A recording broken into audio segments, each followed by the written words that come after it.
एकनाथ शिंदेंकडून संजय शिरसाट आणि संजय गायकवाडांची कानउघडणी. तुमच्या वागणुकीमुळे पक्षाची प्रतिमा खालावते, बेशिस्तपणा चालणार नाही, शिंदेंनी कडक शब्दात सुनावलं. माझा व्हिडिओ मॉर्फ करून बनवला. पैशांच्या बॅगेसंदर्भात संजय राऊतांच्या आरोपांनंतर मंत्री संजय शिरसाट यांचा दावा. राऊतांना अब्रू नुकसानीची नोटीस पाठवणार.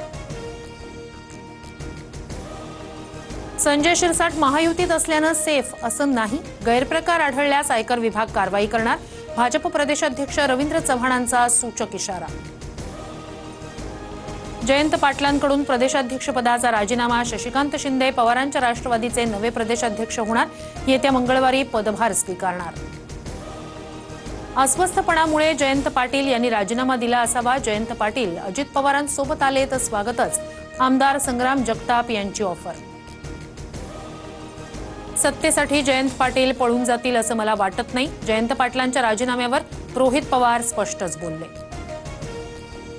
छत्रपती शिवरायांचे 12 किल्ले युनेस्कोच्या वारसा यादीत. रायगड, राजगड, प्रतापगड, पन्हाळा, शिवनेरी, लोहगड किल्ल्याला जागतिक यादीत स्थान. मुंबई पुण्यात जल्लोष. महाराजांचे किल्ले जगाच्या नकाशावर आल्याचं म्हणत मुख्यमंत्र्यांकडून आनंद व्यक्त. तर पंतप्रधान मोदींसह पुरातत्व विभाग आणि मंत्रिमंडळातील सहकाऱ्यांचेही मानले आभार. राज्यातील 11 किल्ल्यांचं किमान नीट संवर्धन होईल अशी अपेक्षा. जबाबदारीचं भान ठेवा. निकष न पाळल्यास युनेस्को हा दर्जा काढून घेईल. राज ठाकरेंचा सरकारला सावधानतेचा इशारा. किल्ल्यांवरील अतिक्रमण हटवण्यासाठी कारवाई सुरू. स्वतंत्र समितीही गठीत. सांस्कृतिक विभागाची टीम सर्व तांत्रिक आणि व्यवस्थापनात्मक बाबी हाताळण्यास सक्षम. मंत्री आशिष शेलारांचं राज ठाकरेंना उत्तर. महाराष्ट्र सहकारी बँक घोटाळा प्रकरणात आमदार रोहित पवारांविरोधात ईडीकडून पुरवणी आरोपपत्र दाखल. बारामती अॅग्रो कंपनीच्या माध्यमातून घोटाळा केल्याचा ठपका. न्यायदेवतेवर माझा पूर्ण विश्वास. दूध का दूध, पाणी का पाणी होईल. विचारांसाठी कितीही संघर्ष करण्याची तयारी. ईडीच्या कारवाईनंतर रोहित पवारांनीही थोपटले दंड. मुख्यमंत्री फडणवीसांकडून नवी मुंबई आंतरराष्ट्रीय विमानतळाची पाहणी.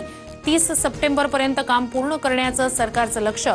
4 टर्मिनल्स, 2 समांतर धावपट्ट्या आणि वर्षाला 9 कोटी प्रवासी क्षमता ही विमानतळाची वैशिष्ट्य. खोपोली लोणावळा मिसिंग लिंकच्या कामाचा मुख्यमंत्री फडणवीसांसह उपमुख्यमंत्री शिंदेंकडून आढावा. मुंबई पुणे एक्सप्रेस वे पर्यायी रस्ता या वर्षाअखेरपर्यंत पूर्ण होणार.